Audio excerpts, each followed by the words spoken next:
자, 오늘 또 지난 시간에 이어서 사사 입다에 대해서 생각해 보고자 합니다. 우리 잘 아는 것처럼 입다는 기생의 아들로 태어났습니다. 그런데 배다른 형들로부터 이제 가정에서 내어쫓김을 당하게 됐죠. 그것도 억울한데 그 성읍의 사람들로부터도 내어쫓김을 당했습니다. 그래서 이스라엘 사람임에도 불구하고 이스라엘 땅에 살지 못하고 이방인의 땅, 톱 땅에 거주하며 살아야만 했습니다. 그럼에도 불구하고 입다는 어떤 사람이 되었어요? 큰 용사가 되었고 자기 민족을 구원한 최고의 지도자가 되었습니다. 그래서 성경에 나오는 대부분의 사람들이 다 역전의 은총을 경험한 사람이지만 그 역전의 은총을 가장 대표적으로 경험한 사람이 누구냐? 바로 사사 입다라고 하는 거죠. 자, 이스라엘의 최고 지도자가 된 입다는 곧바로 암몬과 전쟁을 시작하지 않고 암몬 왕에게 사자를 보내서 우리 전쟁하지 말고 평화적으로 문제를 좀 해결해 봅시다 라고 제안을 합니다. 그리고 자신의 사자를 보냈습니다. 그러나 13절을 보게 되면 암몬 왕은 아르논에서부터 야복과 요단까지의 땅을 돌려달라고 요청을 하죠. 그러니까 그 당시 현재 이스라엘의 두 지파 반이 소유하고 있는 그 요단 동편의 땅을 돌려달라고 요구를 한 겁니다. 하지만 입다는 이스라엘이 광야를 지나 가나안에 정착하기까지의 그 역사적인 과정을 말하면서 우리가 그 땅을 차지하게 된 것은 하나님 여호와께서 그 땅을 우리에게 주셨기 때문이라고 말을 합니다. 아주 길게 변론을 해요. 하나님께서 우리에게 주신 그 땅이기 때문에 우리는 그 땅을 당신들에게 내어줄 수 없다라고 말하죠. 그게 바로 23절의 말씀이잖아요. 23절의 말씀을 읽겠습니다. 다 같이요.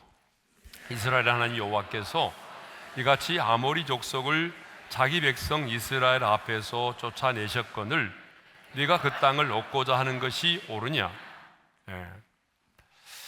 설령 그 땅이 과거에 암몬 자손의 땅이라고 해도 지금 300년이라는 시간이 지났거든요.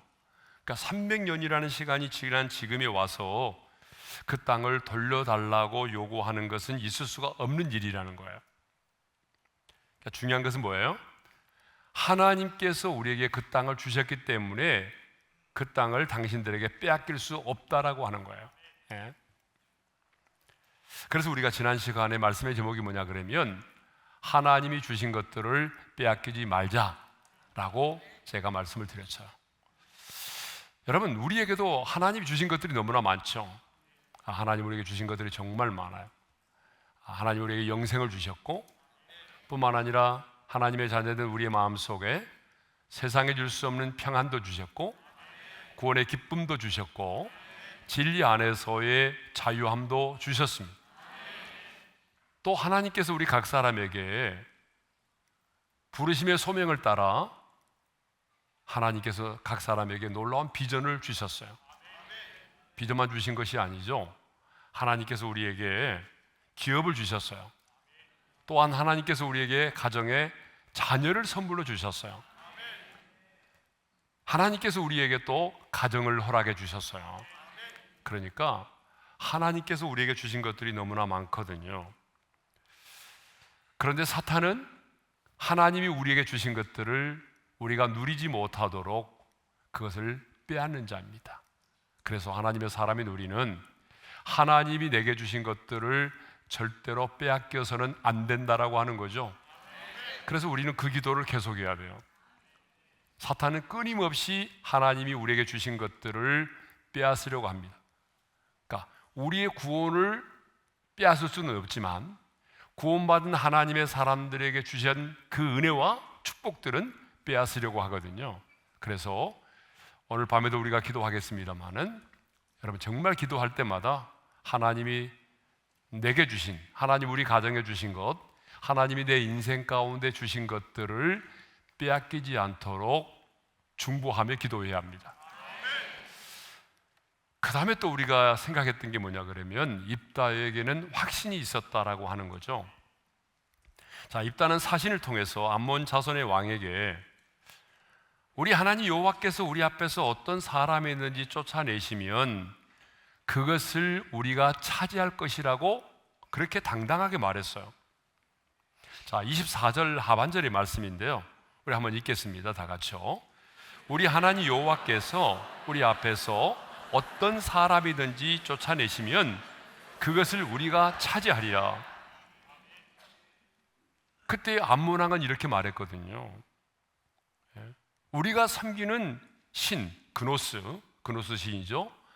암몬 사람들이 섬기는 대표적인 신이 그노스라고 하는 신인데 그 신은 전쟁의 신이거든요. 그러니까 우리가 섬기는 신이 이 땅을 우리에게 주어서 우리가 차지했으므로 우리가 이 땅을 다시 찾는 것은 마땅하다라고 주장을 했어요. 그때에 사사가 입다가 사신을 통해서 한 말이 뭐예요? 무슨 소리 하느냐? 우리 하나님 여호와께서 우리 앞에서 어떤 사람이든지 쫓아내시면 그것을 우리가 차지하리라. 자, 여러분이 이렇게 말하는 것을 보게 되면 입다는요, 우리 하나님 여호와께서 우리 앞에서 어떤 사람이든지 상관이 없다는 거예요. 쫓아내시면 그것을 우리가 차지하리라고 하는 분명한 확신이 있었다라고 하는 것입니다. 자, 여러분, 전쟁에 앞서 중요한 게 뭐라고 그랬어요? 확신입니다. 전쟁에 앞서서 중요한 것은 확신입니다. 왜냐 그러면 확신이 없이는 전쟁에 나갈 수가 없어요. 여러분, 확신이 있어야 두려움이 없이 전쟁에 나갈 수가 있습니다. 그러므로 오늘 이 시대를 하나님의 사람으로 살아가는 우리에게도 뭐가 있어야 되겠어요? 확신이 있어야 됩니다. 내가 이 땅에 발을 딛고 살아가지만 이 땅에 속한 자가 아니라고 하는, 하나님께 속한 자라고 하는 확신이 있어야 됩니다. 내가 비록 오늘 또 연약하고 넘어지고 그렇지만 그럼에도 불구하고 내가 하나님의 자녀라는 확신, 그리고 하나님의 자녀된 내게 하나님께서 하나님의 자녀된 권세를 주셨다는 확신, 주님이 열면 누구도 닫을 자가 없고 주님이 닫으면 누구도 열 자가 없다라고 하는 확신, 주님의 승리가 나의 승리가 되었다라고 하는 이 확신, 전쟁에 능하신 하나님께서 나보다 앞서 행하시며 나를 위하여 싸워주시면 내가 반드시 그 땅을 차지하고 내가 승리할 수밖에 없다는 이 확신. 여러분, 정말 우리에게 뭐가 필요하냐면 확신이 필요합니다. 구원의 확신도 필요하고 또 내가 지금 죽으면 하나님의 나는 눈에서 눈을 쓰다는 이 구원의 확신과 더불어서 하나님께서 내 인생을 책임져 주실 것이라는 확신. 여러분, 오늘 이 밤에 우리가 이 확신을 가지고 기도했으면 좋겠어요. 자, 성경을 보게 되면 모든 하나님의 사람들에게는 뭐가 있었어요? 확신이 있었어요. 특별히 전쟁에 앞서서 하나님의 사람들에게는 뭐가 있었냐면 확신이 있었다라고 하는 거죠. 그리고 우리 지난 시간에 살펴본 것처럼 그 다윗을 보게 되면 전쟁에 앞서서 다윗에게는 뭐가 있었어요? 확신이 있었습니다. 그래서 골리앗을 대적하러 나갈 때도 이렇게 선포하며 나갔잖아요. 사무엘상 17장 47절의 말씀을 읽겠습니다. 다 같이요. 또 여호와의 구원하심이 칼과 창에 있지 아니함을 이 무리에게 알게 하리라. 전쟁은 여호와께 속한 것인즉 그가 너희를 우리 손에 넘기시리라. 여러분, 이 어린 소년이 말이죠, 골리앗을 향하여 나아가면서 했던 말이에요. 얼마나 확신이 차 있습니까? 그러니까 물맷돌을 가지고 골리앗을 향하여 돌진할 수가 있었던 것입니다. 자, 요나단에게도 우리가 지난 시간에 요나단에서 좀 더 깊이 묵상을 했는데 요나단에게도 뭐가 있었어요? 확신이 있었습니다. 자, 블레셋과의 싸움을 이제 하게 되는데 그때에 사울 왕의 실수로 인해서 이스라엘 백성들이 다 흩어지고 남은 자가 몇 명이라고 그랬어요? 600명밖에 남지 않았어요. 그러니까 사울의 군대는 600명밖에 남지 않았고요. 원수인 블레셋은요, 어느 정도냐 그러면 병거만 3만 명이에요. 마병이 6천이었어요. 그 블레셋 사람들이 해변에 모래와 같이 많았다고 그랬어요. 그러니까 이게 게임이 안 되는 거잖아요. 600명이 어떻게 그 많은 블레셋을 이길 수가 있어요? 철과 병거로 무장된 그 블레셋 군대를 어떻게 물리칠 수가 있냔 말이에요. 이건 말이 안 되는 거잖아요. 그런데 하나님의 사람 요나단에게는 확신이 있었어요. 네? 그래서 요나단이 무기를 든 소년 하나만을 데리고 블레셋 땅으로 우리 가자, 들어가자 라고 말하면서 그 자기의 무기를 든 소년에게 이렇게 말하잖아요. 사무엘상 14장 6절의 말씀이죠. 다 같이요. 요나단이 자기의 무기를 든 소년에게 이르되 우리가 이 할례받지 않은 자들에게로 건너가자. 여호와께서 우리를 위하여 일하실까 하노라. 여호와의 구원은 사람이 많고 적음에 달리지 아니하였느니라.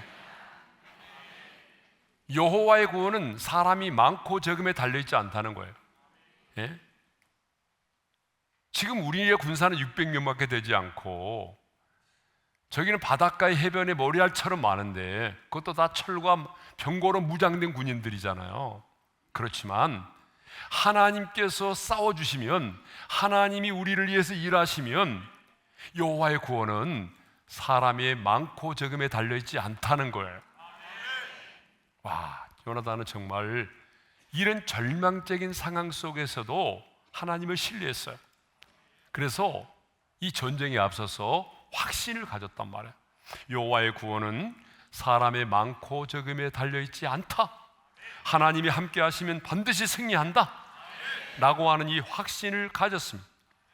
이 확신을 가지고 나아가서 어떻게 했어요? 승리했잖아요. 자중질환이 일어났잖아요.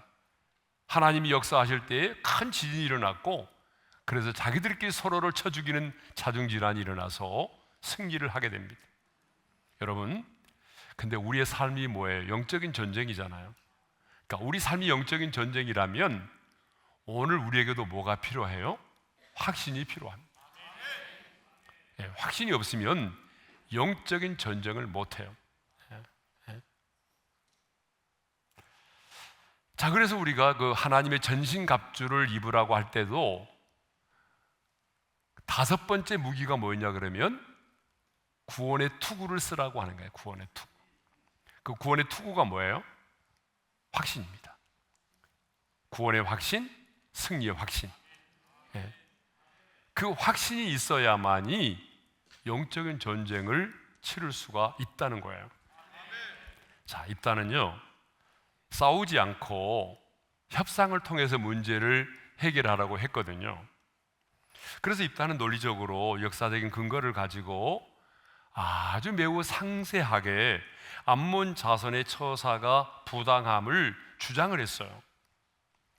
아주 역사적으로 논리적으로 길게 왜 우리가 이 땅을 당신들에게 내어줄 수 없는지, 왜 우리가 이 땅을 당신들에게 빼앗겨서는 안 되는지, 왜 우리가 이 땅을 지켜야 되는지에 대해서 암몬 왕에게 아주 논리적으로 얘기를 했단 말입니다.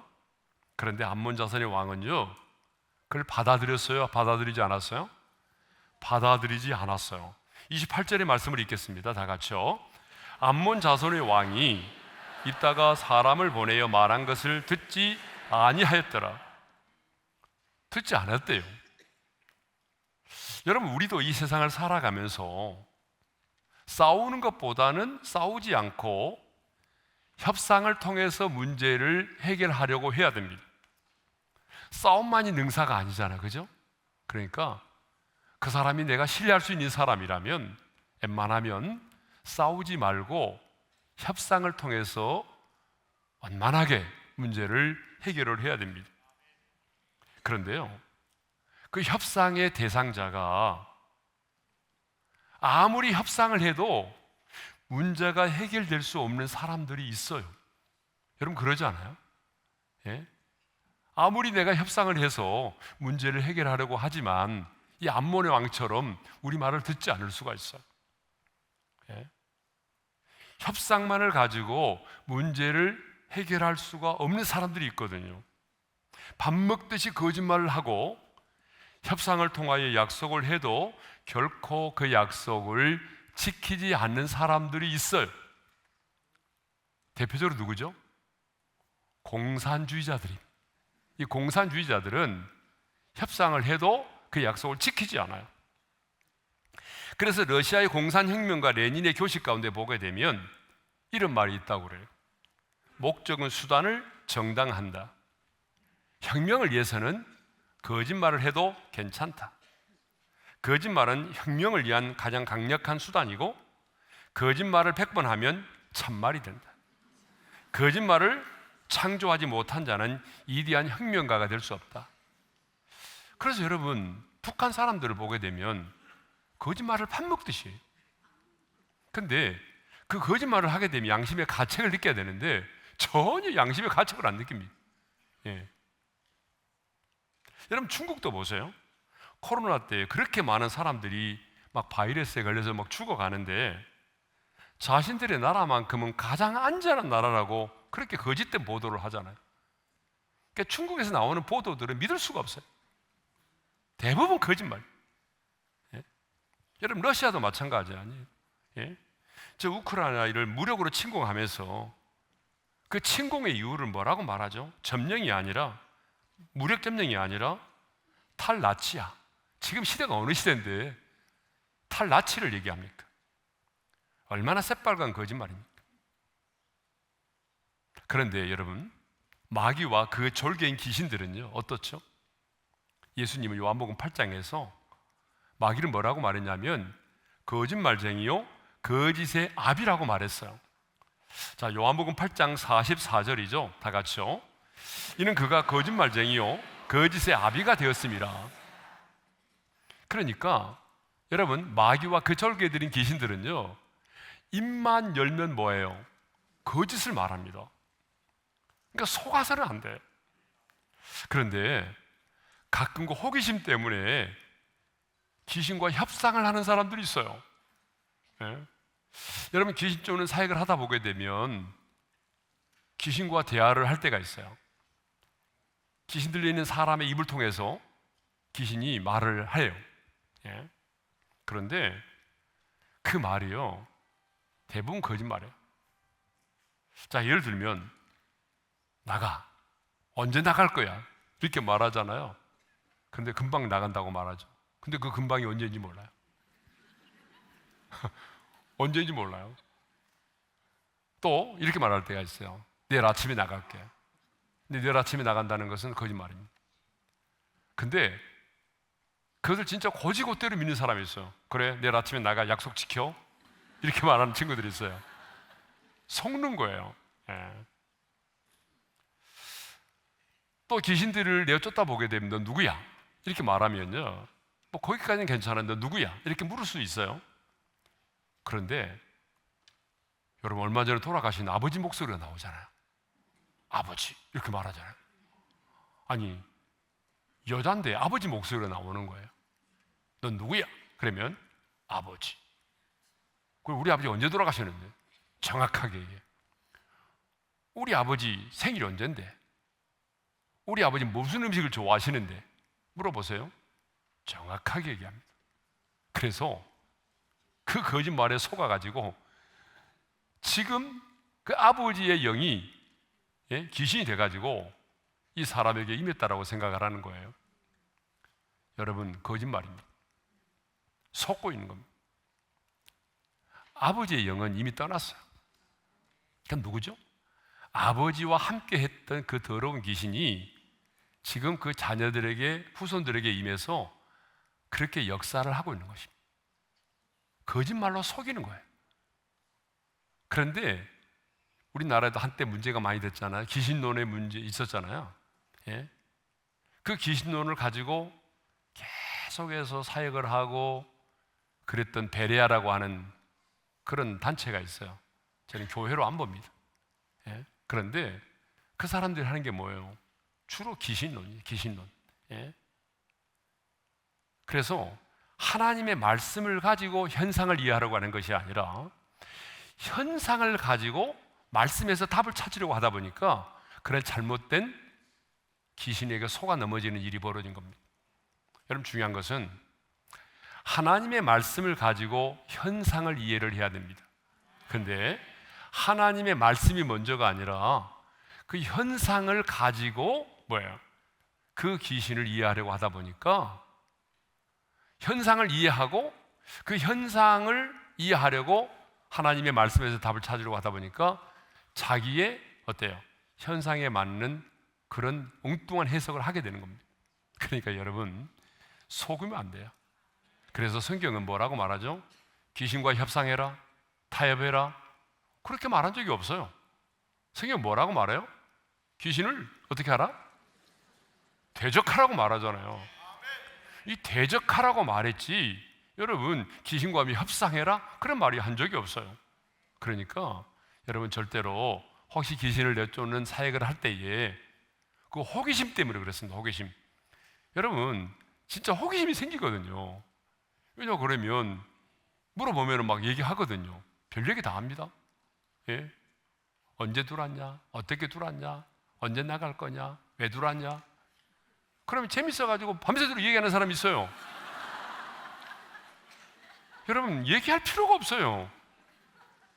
가는 완전히 거짓말에 거짓의 합이란 말이에요. 예? 근데 그거를 진실처럼 생각하고 호기심 때문에 계속 대화를 나누고 막 그런 분들이 있어요. 여러분, 절대로 귀신과는 오랫동안 대화하면 안 됩니다.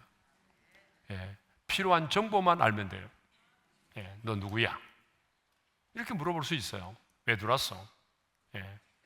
그러면 보통 뭐예요? 왜 들어왔냐고 물어보면요, 이 가정을 파괴하고 죽이려고 들어왔다고 그래요. 그게 답이에요. 예? 왜냐하면 귀신의 성품이 뭐예요? 도적질하고 죽이고 멸망시키는 거잖아요. 그게 정답이에요. 예? 그러니까 나는 이 가정을 화목하기 위해서 들어왔다, 이런 말은 믿으면 안 돼요. 예? 자, 이제 암몬 자손의 왕과의 협상이 결렬이 됐잖아요. 협상을 통해서 문제를 해결하려고 했는데 결렬됐거든요. 그러면 이제 전쟁을 치를 수밖에 없는 상황이 온 거죠.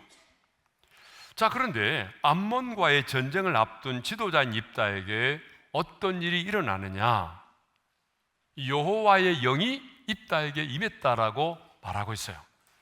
29절의 말씀을 읽겠습니다. 다 같이요. 이에 여호와의 영이 입다에게 임하시니 입다가 길르앗과 므낫세를 지나서 길르앗의 미스베에 이르고 길르앗의 미스베에서부터 암몬 자손에게로 나아갈 때에 이제 본격적인 전쟁을 할 수밖에 없는 상황이 됐잖아요. 이제 전쟁을 목전에 두고 있습니다. 이제 협상은 결렬됐어요. 이제 싸워야 합니다. 그런데 싸워야 되는데 어떤 일이 일어났다고요? 여호와의 영이 입다에게 임했다라고 하는 것입니다. 여러분, 사사기에는요, 여호와의 영이 임했다라고 하는 말이 7번 나와요. 그러니까 사사들이 다스리던 시대는 여호와의 영이 아주 빈번히 임했던 시대입니다. 구약 성경 중에 사사기만큼 빈번하게 성령의 기름 부으심과 역사에 대해서 말씀하는 책이 없습니다. 사사기에 보게 되면 사사들이 전쟁에 나가기 전에 성령께서 임하셨다, 여호와의 영이 임하였다 라고 하는 내용이 많이 나와요. 자, 대표적으로 처음 사사 온니엘을 보겠어요.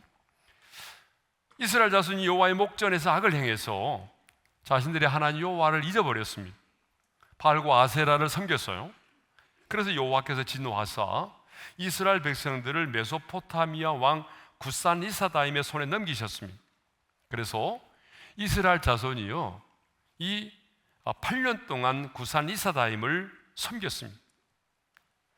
이스라엘 자손이 여호와께 부르짖음으로 여호와께서 이스라엘 자손을 위하여 한 구원자를 세우셨는데 그 사람이 바로 누구죠? 처음 사사 온니엘입니다. 자, 우리 말씀을 읽겠습니다. 사사기 3장 10절에 있는 말씀이죠. 읽겠어요, 다 같이요. 여호와의 영이 그에게 임하셨으므로 그가 이스라엘의 사사가 되어 나가서 싸울 때에 여호와께서 메소포타미아 왕 구산 리사다임을 그의 손에 넘겨주시매 온니엘의 손이 구산 리사다임을 이기니라. 그러니까 처음 사사 온니엘이 이 전쟁을 하러 나갈 때 메소포타미아 왕 구산 리사다임을 그의 손에 넘겨주셔서 그 전쟁을 하러 나갈 때에 가장 먼저 어떤 일이 일어났다고요? 여호와의 영이 온니엘에게 임했다라고 하는 것입니다. 그래서 승리했다라고 하는 거잖아요. 예. 두 번째로 기드온입니다. 기드온은 우리가 잘 아는 말씀인데 사사기 6장 33절과 34절의 말씀을 읽겠습니다. 다 같이요. 그때에 미디안과 아말렉과 동방 사람들이 다 함께 모여 요단강을 건너와서 이스라엘 골짜기에 진을 친지라.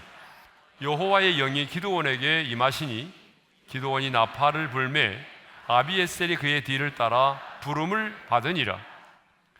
거기도 보게 되면 지금 미디안과 아말렉 사람, 동방 사람들이 함께 요단을 건너와서 이스라엘과 싸우려고 진을 치고 있을 그때에 여호와의 영이 기드온에게 임했다는 것입니다.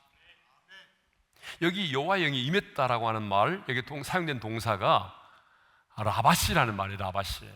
이 말은 무슨 말이냐면 옷을 입다라고 하는 말이에요. 사람이 옷으로 자기의 몸을 휘감고 있는 것처럼 여호와의 영이 성령께서 기드온에게 그렇게 임했다는 거예요. 이것은 성령께서 기드온의 전 존재를 덮어버릴 만큼 강하게 충만하게 임하셨음을 말합니다. 그런데 언제 여호와의 영이 기드온에게 임했어요? 미디안과 아말렉과 동방 사람들이 다 함께 모여서 요단강을 건너와서 이스라엘 골짜기에 진을 쳤을 때입니다. 그러니까 무슨 말인가 하면 전쟁을 앞둔 바로 그 시점에 성령께서 기드온에게 강력하게 임하셨다라고 하는 것입니다. 그런데 바로 그 전에는 어떤 일이 있었느냐 하면 하나님의 명령을 따라서 바알의 제단을 헐고 여호와를 위하여 번제를 드렸다는 말씀이 나와요. 바로 앞절에. 그러니까 무슨 말인가 하면 우상을 척결함으로 악이 제거되고 예배가 회복이 되었을 때에 여호와의 영이 임했다라고 하는 것입니다. 여러분, 이 상황은 지금도 동일합니다. 그러니까 우리가 우리 안에 있는 악을 제거하고 회개를 통해서 악을 끊어버리고, 그래서 우리 안에 어때요? 우리 안에 진정한 회개가 일어나고 예배가 회복이 될 때에 성령께서 가장 강력하게 임하신다는 거예요. 그래서 베드로도 오순절에 성령의 충만을 받고 난 이후에 설교를 하면서 이렇게 설교를 했습니다. 다 같이요. 이런 말씀을 했습니다. 다 같이요. 너희가 회개하여 각각 예수 그리스도의 이름으로 세례를 받고 제 사함을 받으라. 그리하면 성령의 선물을 받으리니. 회개하여 성령의 선물을 받으리니 그랬어요. 그러므로 여러분, 우리가 성령의 충만을 받고 성령의 인도하심을 따라 살기를 원한다면 악을 버리고 진정으로 회개하고 죄를 끊어버려야 된다라고 하는 것입니다. 기드온에게 이렇게 성령의 충만함이 임했을 때 성령의 충만을 받은 기드온이 나팔을 불었대요. 나팔을 불자 어떤 일이 벌어지냐 그러면 이 미디안과 싸우겠다라고 자원에서 나온 사람들이 무려 32,000명이나 되었어. 여러분, 전쟁에 나가서 싸우겠다라고 자원한 사람이 32,000명이었습니다. 이건 사람이 할 수 있는 일이 아니잖아요. 여호와의 영이 임했기 때문에 가능한 것입니다. 여호와의 영이 기드온에게 임했고 그 기드온에게 임한 성령의 강력한 역사를 보면서 백성들도 그래, 우리도 싸우러 가자, 미디안과 싸우자, 그러면서 자원에서 32,000명이 모였단 말입니다. 기드온은 300명의 용사만을 데리고 확신과 담대함을 가지고 나아갔습니다. 그래서 마침내 18만 5천 명의 미디안의 군대를 물리치고 승리를 하게 되었습니다. 자, 마지막 세 번째로 삼손이라는 사사입니다. 나실인으로 태어난 삼손이 자랐을 때에 좀 특이한 표현이 나와요. 여호와의 영이 그를 움직이기 시작했다는 표현이 나와요. 자, 사사기 13장 24절과 25절의 말씀이죠. 읽겠습니다. 다 같이요. 그 아이가 자라매 여호와께서 그에게 복을 주시더니 여호와의 영이 그를 움직이기 시작하셨더라. 여러분, 여호와의 영이 움직이기 시작했다라고 하는 말은 무슨 의미죠? 여호와의 영인 성령께서 그 마음에 감동을 주고 그의 마음을 사로잡아 행동하게 하셨다는 것을 말하죠. 성령께서 그의 인생을 이끌어가기 시작했다는 것을 말합니다. 여러분, 이게 너무 중요한 것 같아요. 오늘 이 밤에 우리가 붙잡고 기도해야 될 말씀의 제목이기도 합니다. 여호와의 영이 그를 움직이기 시작했대요. 삼손이 어릴 때, 삼손이 장성하기 이전부터 여호와의 영이 그를 움직이기 시작했대요. 이 말은 좀 더 다른 말로 말하면 역사하기 시작했다는 거죠. 여호와의 영인 성령께서 그 마음에 감동을 주고 그 마음을 사로잡고 행동하게 했다는 거예요. 성령께서 그 인생을 이끌어가기 시작을 했다는 것입니다. 그리고 장성한 후에도 계속적으로 여호와의 영이 삼손에게 임했습니다. 사사기 14장 6절입니다. 다 같이요. 여호와의 영이 삼손에게 강하게 임하니 그가 손에 아무것도 없이 그 사자를 염소 새끼를 찢는 것 같이 찢었으나, 그 다음에 영이 삼손에게 갑자기 임하심에 그 파리의 밧줄이 불탄 삼과 같이 그의 결박되었던 손에서 떨어진지라. 여호와의 영이 삼손에게 임했을 때에 자기를 결박해 놓은 밧줄들이 불탄 삼과 같이 끊어져 버렸대요. 여러분, 오늘도 마찬가지입니다. 하나님의 영이 우리 가운데 역사하기 시작하면 사탄의 결박의 줄들이 풀어집니다. 여호와의 영이 삼손에게 임했을 때에 나귀 턱뼈 하나를 가지고 삼손이, 여러분, 훈련된 블레셋 사람 1000명을 죽이고 승리할 수가 있었습니다. 이렇게 여러분, 삼손이요, 사사로서 그 사역을 감당할 수 있었던 것은, 아니, 한 시대에 이 세상이 감당할 수 없는 사람이 될 수 있었던 것은 바로 여호와의 영이 삼손에게 임하였기 때문입니다. 자, 그러면 우리가 살펴보니까 여호와의 영이 임했다라고 언급된 사람이 누구냐 그러면 온니엘, 기드온, 입다, 삼손. 몇 명이에요? 4명이에요. 그러면 4명의 사사에게만 여호와의 영이 임했고 다른 사사들에게는 여호와의 영이 임하지 않았을까? 성경에는 기록되어 있지 않거든요. 다른 사사들에게는 여호와의 영이 임했다는 말이 기록되어 있지 않아요. 그런데 저는요, 다른 사사들에게도 성경에 기록되어 있지는 않지만 여호와의 영이 임했을 거라고 믿어요. 왜냐 그러면 여호와의 영이 임하지 않았다고 한다면 여러분, 사사로서 자기 백성들을 구원해 낼 수가 없는 거예요. 그러니까 하나님께서 그 시대의 사사들을 통해서 자기 백성들을 구원해 내셨다라고 한다면 분명히 성경에는 기록되지 않았지만 그들에게도 또 다른 사사들에게도 여호와의 영이 분명히 임했을 것이라고 저는 믿습니다. 그러면 왜 여호와의 영이 임하였는가? 왜 여호와의 영이 임했는가? 왜 전쟁을 앞둔 시점에 여호와의 영이 그들에게 임했는가? 자, 첫 번째 이유는요, 사람의 힘과 능력으로는 승리할 수가 없기 때문에 그렇습니다. 그래서 하나님은 왕이 없는 사사시대에 자기 백성들이 고통 가운데 부르짖을 때마다 언제나 사사들을 세워서 자기 백성들을 구원하여 내셨거든요. 그런데 전쟁에 앞서서 지도자인 사사들에게 어떤 일이 일어났다고요? 여호와의 영이 임했다라고 하는 사실입니다. 왜 전쟁에 앞선 지도자인 사사들에게 여호와의 영이 임했을까요? 그것은 여호와의 영이 임해야만이 그 전쟁에서 승리할 수가 있기 때문입니다. 전쟁은 누구에게 속한 겁니까? 여호와께 속한 것입니다. 그러니까 하나님께서 하늘의 군대를 동원하여 주시고 용사이신 만군의 주 여호와 하나님이 앞장서 싸워 주셔야만이 승리할 수가 있는 겁니다. 그러므로 전쟁에 앞서서 여호와의 영이 임한 것입니다.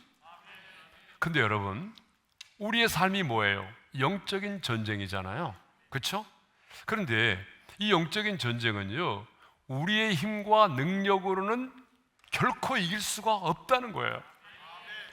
여러분이 아무리 힘이 있고, 여러분이 아무리 스펙이 좋고, 여러분의 인격이 함양되어 있고, 또 여러분의 양심이 선한 양심을 가지고 있고, 여러분의 의지가 아무리 강해도 여러분의 힘, 여러분의 인격, 여러분의 양심, 여러분의 의지, 여러분의 결단만으로는 마귀의 유혹을 이겨낼 수 없어요. 영적인 전쟁에서 마귀와 싸워 승리할 수가 없어요. 예? 여러분 그러지 않아요? 의지가 강한 사람이면 이기던가요? 스펙이 좋은 사람이 마귀의 유혹을 이겨내던가요? 인격이 고상하다고 말하는 그 사람이 마귀의 유혹을 이겨내던가요? 아니에요. 아무 힘이 없어요. 어림도 없습니다. 그러므로 영적인 전쟁에서 우리가 승리하려면 우리도 어떠해야 돼요? 여호와의 영이 우리에게 임해야 돼요. 오늘 우리에게는 이 말이 어떤 말이냐 그러면 성령의 충만을 받아야 된다 그런 말이죠. 그래서 여호와의 영이 왜 임해 있느냐? 전쟁을 앞둔 시점에 여호와의 영이 왜 지도자인 사사에게 임했는가? 그것은 사람의 힘과 능력으로는 전쟁에서 승리할 수가 없기 때문이다라고 하는 거예요. 두 번째 이유는 하나님이 하셨음을 더 분명히 하기 위해서 그렇습니다. 여러분, 전쟁이 이제 시작될 무렵인데 여호와의 영이 임하지 않았다고 한다면 이스라엘 백성들은 우리의 힘과 능력으로, 우리의 군사력으로, 아니면 운이 좋아서, 우리의 작전이 좋아서 그렇게 승리했다라고 충분히 생각을 할 거예요. 그런데 하나님은 이스라엘 백성들이 우리가 운이 좋았어, 우리의 작전이 주요했어, 우리가 군사력이 많아서 승리한 거야, 이런 말 듣는 걸 되게 싫어하십니다. 그래서 하나님은 하나님 당신이 이 일을 하셨음을, 하나님 자신이 싸워 승리하셨음을 더 분명히 하기 위해서 하나님께서 어떻게 하셨어요? 전쟁을 앞둔 지도자에게 여호와의 영이 임했다라고 하는 사실입니다. 여러분, 성경 전체를 보게 되면요, 하나님은 언제나 하나님 자신이 그 일을 행하셨음을 분명히 하기를 원하십니다. 여러분, 홍해를 가르실 때도 하나님께서 뭐라고 말씀하신지 아세요? 모세를 통하여 이렇게 말씀을 하셨어요. 자, 출애굽기 14장 13절과 14절을 읽겠습니다. 다 같이요. 너희는 두려워하지 말고 가만히 있어서 여호와께서 오늘 너희를 위하여 행하시는 구원을 보라. 너희가 오늘 본 애굽 사람을 영원히 다시 보지 아니하리라. 여호와께서 너희를 위하여 싸우시리니 너희는 가만히 있을지니라. 여러분, 무슨 얘기입니까? 하나님께서 홍해를 가르신다는 거예요. 그래서 너희들을 이 홍해를 육지까지 건너게 하신다는 거예요. 예? 하나님께서 자신이 하실 것임을 분명히 하신 거예요. 예? 여러분, 십계명을 주실 때도 하나님은 이렇게 말씀하셨잖아요. 출애굽기 20장 2절입니다. 다 같이요. 나는 너를 애굽 땅 종되었던 집에서 인도하여 낸 내 하나님 여호와 아니라. 십계명을 주실 때도 그냥 주신 게 아니에요. 내가 너희를 애굽 땅에서 인도해냈다. 너희가 애굽에서 나오게 된 것은 우연이 아니야. 너희들이 뭐 싸워가지고 그래서 너희들이 나온 거 아니잖아. 내가 너희들 애굽 땅 종됐던 집에서 너희들을 이끌어냈다. 그러니까 너희들은 이 십계명을 지켜야 돼. 여러분, 왜 십계명을 지켜야 한다고 말합니까? 내가 너희를 구원하여 냈고 너희들이 구원받은 백성이기 때문에 너희들은 이 10계명을 지켜야 된다는 얘기입니다. 그러니까 10계명은 누구에게 준 거예요? 구원받은 백성들에게 주신 거예요. 예. 여러분, 언젠가 한번 나눈 적이 있는데, 엘리야가 갈멜산에서 바알의 선지자들과 영적 전쟁을 치른 적이 있잖아요. 그죠? 그 영적 전쟁의 목적이 뭐예요? 참신이 누구신가라고 하는 거잖아요. 그죠? 그러면 바알의 신도 제단을 쌓고 제물을 올려놓고 먼저 제사를 지냈어요. 그리고 불이 지졌어요. 그런데 불이 임하지 않았어요. 불이 임해서 그 제단의 제물을 태우면 그 신이 참 신이다라고 하는 거 아니에요? 그런데 엘리야가 어떻게 합니까? 제단을 쌓고 제물을 올려놓고 그 다음에 하나님께서 어떻게 하라고 하셨어요? 통 넷에다가 물을 가득히 채워서 번제물과 그 나무 위에 붓도록 했어요. 한 바가지 갖다가 쭉쭉 뿌린 게 아니고요, 통 넷에다가 물을 가져다가 그 번제단과 그 나무 위에까지 물을 가득히 부었어요. 한 번만 그렇게 한 것이 아니라 3번이나. 그렇게 하니까 어디까지 됐어요? 여러분, 그 도랑에까지 물이 가득하게 된 거예요.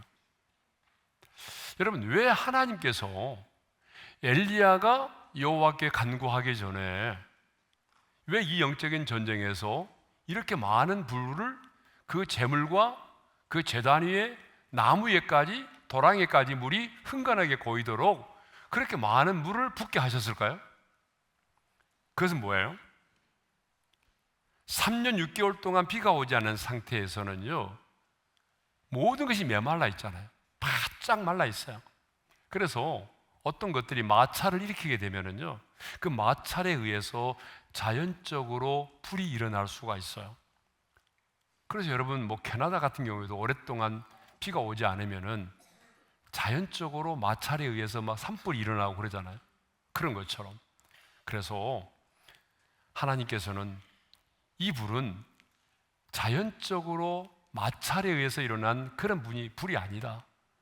여호와 하나님께서 이 제단에 불로 임하셨고 그 불이 이 제물을 태웠다. 그러니까 여호와 하나님만이 참 신이다 라고 하는 것을 분명히 하기 위해서입니다. 이스라엘 백성들이 보는 가운데 하나님께서 이 불을 내리셨다는 것을 분명히 하기를 원하셔서 하나님께서 그 많은 그 물을 그 제단과 그 나무 위에 붓도록 하셨던 것입니다. 이것을 보게 되면 하나님은 어떤 분이시라고요? 티를 내시는 분이십니다. 하나님은 티를 내십니다. 이건 나쁜 표현이 아니에요. 하나님은 어떤 일이든지 간에 하나님 당신이 하셨다는 사실을 분명히 하기를 원하십니다. 그러니까 여러분, 저도 기도할 때마다 어떤 기도를 참 많이 드리는가 하면 주님이 하셨습니다라고 하는 기도를 참 많이 합니다. 여러분, 저의 인생을 살펴봐도 우리 오륜교회의 지금까지 모든 과정을 보게 되면 누가 하신 거예요? 주님이 하셨잖아요. 예? 제가 한 거 아니잖아요. 주님이 저를 도구로 사용하신 것 뿐이잖아요. 주님께서 교회를 세우셨고 이렇게 부흥케 하셨고 시대적인 소명을 감당케 하셨고 누가 하신 거예요? 주님이 하셨습니다. 그러니까 여러분, 끊임없이 우리는 기도할 때에 주님이 하셨습니다라고 고백을 해야 돼요. 그래야 주님이 영광을 받으신단 말이에요. 주님 당신이 하셨습니다. 주님의 열심으로 일을 이루셨습니다. 이 고백이 우리에게 떠나면 안 되는 거예요. 예? 이거는 저만의 고백이 아니라 여러분 자신들도 그렇게 고백을 해야 되는 겁니다. 주님이 하셨습니다. 주님이 이루셨습니다. 예.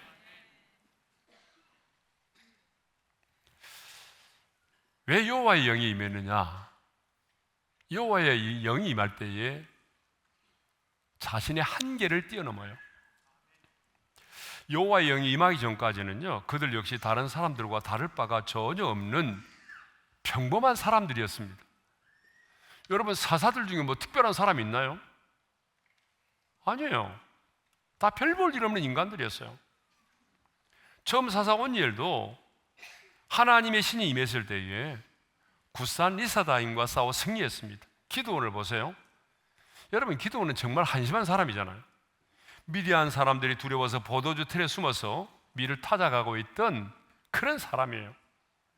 그러니까 한마디로 말하면요, 기드온의 역량은 그 크기가 말이에요, 사람마다 크기가 좀 있잖아요. 기드온의 크기는 한마디로 말하면 포도주 틀밖에 되지 않는 그런 사람이에요. 작은 욕조? 그 정도밖에 안 되는 사람이, 마음의 크기가. 그러니까 골목대장도 할 수가 없는 그런 인간이에요. 골목대장도 못합니다. 예? 그런데 그에게 여호와의 영이 임하자 어떤 사람이 됐어요? 자신의 한계를 뛰어넘는 지도자가 되었습니다. 여호와의 영이 임했을 때에, 그가 성령의 충만함을 받았을 때에 사람들이 그를 지도자로 인정하고 따르기 시작했다는 거예요. 리더십이 세워졌다는 거예요. 여러분, 얼마 전까지만 해도 어떤 일이 벌어진지 아세요? 기드온이 바알과 바알의 제단을 허물고 아세라 목상을 찍어가지고 우상을 척결하는 일을 했잖아요. 그럴 때 백성들이 어떻게 반응한 줄 아세요? 바알을 섬기며 바알의 제단을 허물었다는 이유로 기드온을 끌어내서 죽이려고 했던 사람이에요. 이 바알의 전을 허무는 사람이 누구야? 그래서 기드온을 죽이려고 했던 사람들이라니까요. 그런데 보세요, 방금 얼마 전까지만 해도 기드온을 죽이려고 했던 그 인간들이 이제는 뭐예요? 기드온을 자신들의 지도자로 세우고 미디안과 싸우겠다라고 나선 거예요. 여러분, 이건 누가 한 거죠? 성령님이 하신 거죠. 성령께서 역사하시니까 가능한 거잖아요. 그러니까 성령님이 역사하시면 우리의 모든 상황 속에서 인간이 할 수 있는 한계 상황을 뛰어넘을 수 있다라고 하는 거예요. 기드온이 성령의 충만을 받으니 하나님께서 사람들을 붙여주셨어요. 영적인 권위가 주어졌어요. 리더십이 형성됐습니다. 영향력 있는 사람이 되었습니다. 여러분, 오늘도 동일한 겁니다. 삼손도 마찬가지죠. 여호와의 영이 임하자 자신을 결박하고 있던 밧줄을 불탄 삼과 같이 끊어버리고 나귀의 특별을 가지고 훈련된 블레셋 군다 1000명을 죽였잖아요. 여러분, 오늘 이 시대를 살아가는 우리에게도 여호와의 영이 임하시면 저는 동일한 역사가 나타날 줄로 믿습니다. 여러분, 성경을 한번 보세요. 여호와의 영이 임하신 이후에 아무런 일도 일어나지 않은 적이 있었나요? 성경이 그런 적이 있던가요? 성경 많이 읽어보신 분들 한번 대답해 보세요. 성경을 보니까 여호와의 영이 임했다, 그런데 아무런 일도 일어나지 않았어요. 그런 적은 한 번도 없습니다. 어떤 일도 일어나지 않았다, 한 번도 없어요.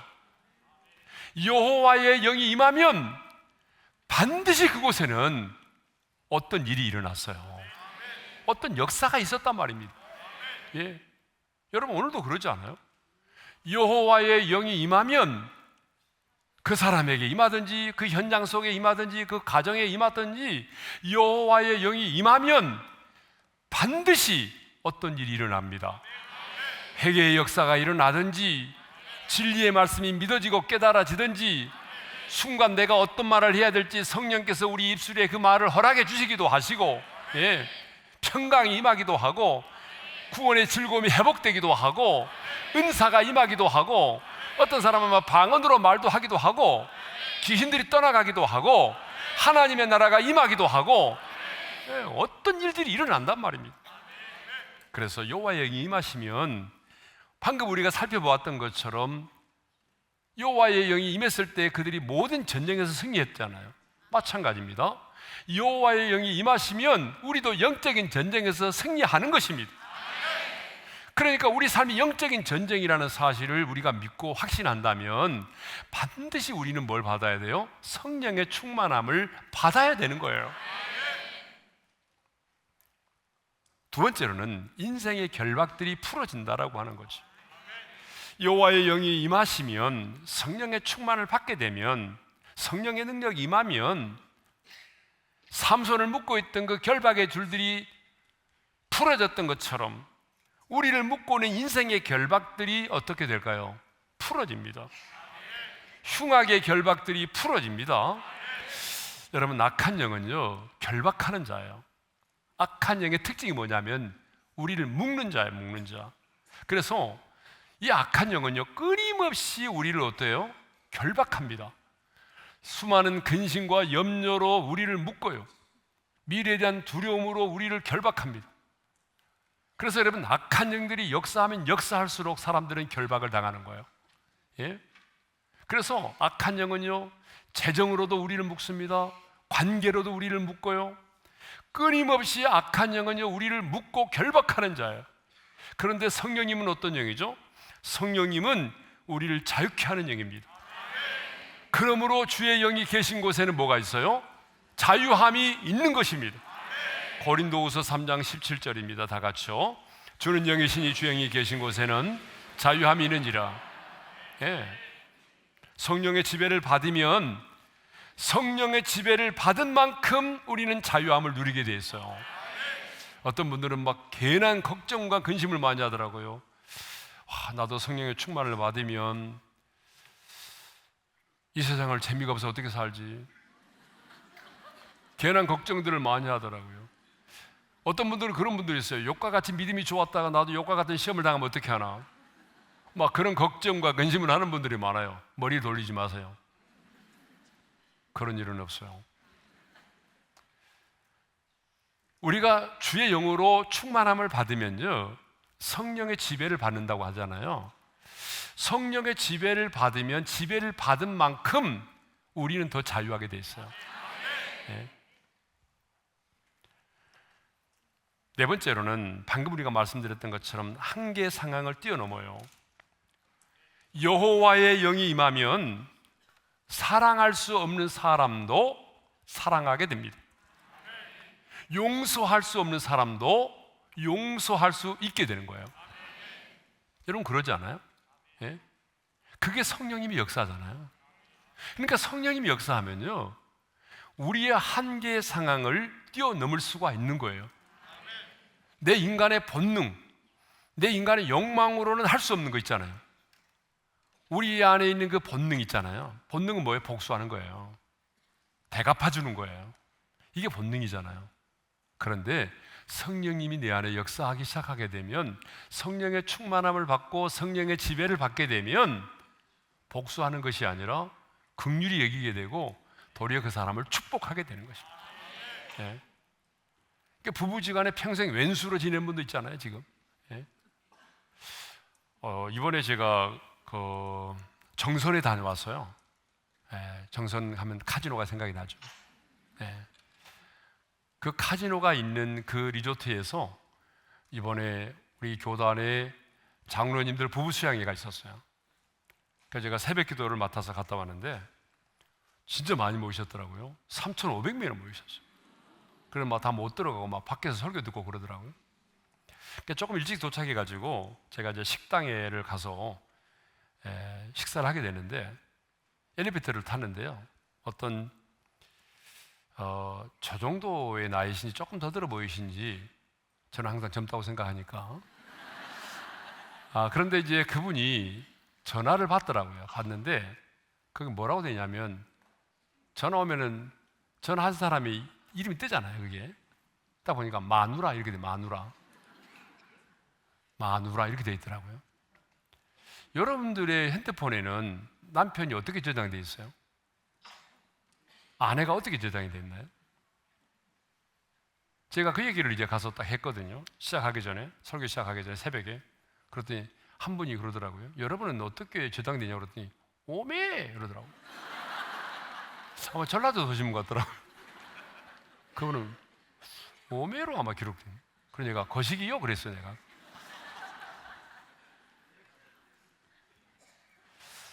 자, 뭐 좀 잠깐 핫땡기로 갔습니다만 중요한 게 뭐냐 그러면, 성령님이 임하시면 우리의 한계 상황을 뛰어넘는데. 예? 그래서 여호와의 영으로 충만했던 사람들은 한결같이 자신의 한계를 뛰어넘었습니다. 그러므로 하나님으로부터 부르심을 입은 사람들은 반드시, 이건 반드시입니다, 성령의 충만을 받아야 됩니다. 우리 인생의 가장 큰 축복이 뭐냐? 여호와의 영이 임하는 것입니다. 그런데 새 언약의 백성인 우리는 이미 보혜사 성령께서 이미 우리 몸을 성전 삼고 우리 안에 내주하고 계시지 않습니까? 그러니까 이보다 더 신비한 일이 어디 있어요? 여러분, 구약에서는요, 하나님의 영이 각 사람의 마음에 여러분 내주하지 않았어요. 그렇죠? 구약 시대에는 하나님의 영이 어떤 사역을 감당하기 위해서 그 사람에게 임했다가 떠나가시고 그랬어요. 그런데 지금 우리는 뭐예요? 성령께서 우리 몸을 성전 삼고 우리 안에 거처를 정하시고 우리 안에 내주하고 계시잖아요. 이게 얼마나 신비한 일이에요. 그러나 그것만으로 끝나서는 안 됩니다. 여호와의 영이 내 안에 계시니까 그래, 내 몸이 성전이야. 그걸 지식적으로만 알고 끝나면 무슨 소용이 있어요?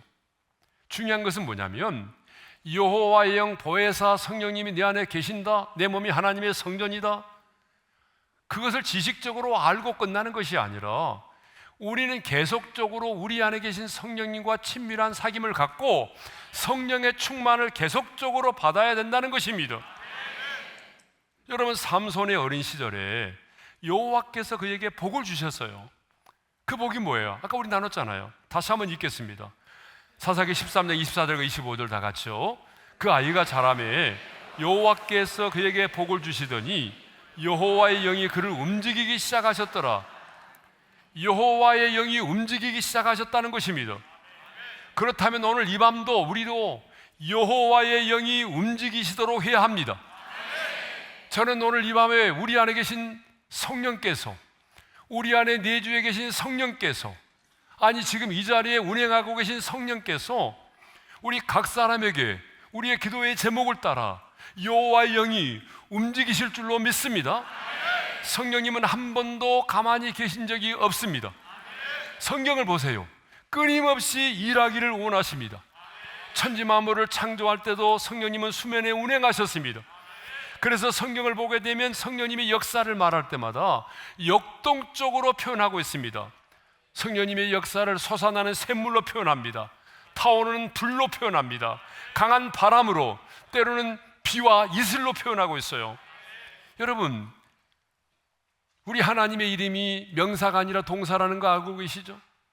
이 말은 무슨 말입니까? 우리 하나님은 끊임없이 역동적으로 일하기를 원하시는 분입니다. 오늘 또 우리 안에 계신 성령님은 오늘 또 우리를 위로하시고 우리를 진리 가운데로 인도하시고 때로는 우리에게 감동과 감화를 주시고 해야 할 말을 생각나게 하시고 우리의 인생을 이끌어 가시고 우리의 기도에 응답하시고, 성령님은 오늘 이 밤도 우리 가운데 움직이며 일하기를 원하십니다. 성령님은 에너지가 아니에요. 삼위 하나님이십니다. 그러므로 우리는 성령께서 나를 지배하고 다스리도록, 성령께서 내 인생을 이끌어 가시도록 오늘 이 밤에 성령님을 환영하고 성령님의 인도하심을 따라 살아갈 수 있기를 바랍니다. 우리 인생의 가장 큰 축복은 여호와의 영이 움직이기 시작하는 것입니다. 여러분, 자녀들을 위해서 기도할 때도 하나님, 삼손이 어린 시절에 여호와의 영이 움직이기 시작했던 것처럼 하나님께서 우리 가정에 주신 자녀들의 인생 가운데도 여호와의 영이 움직여 주시기를 원합니다. 여호와의 영이 역사해 주시기를 원합니다. 저는 오늘 이 밤에 우리가 하나님을 찬양하고 그리고 말씀을 붙들고 기도하며 은혜의 보좌를 향하여 나아갈 때에 성령님께서 우리 각 사람에게 역사하실 줄로 믿습니다. 여호와의 영이 움직이실 줄로 믿습니다. 여호와의 영이 움직이시면 여러분, 오늘 이 밤에 놀라운 일들이 일어나는 거예요. 감동과 감화를 받기도 하고 회개하기도 하고 하나님의 뜻이 분별되어지기도 하고 성령이 주시는 은사와 능력을 덧입을 수도 있고 병든 자가 고침을 받기도 하고 놀라운 평안이 임할 수도 있습니다. 하나님의 나라가 우리 가운데 임하는 거예요.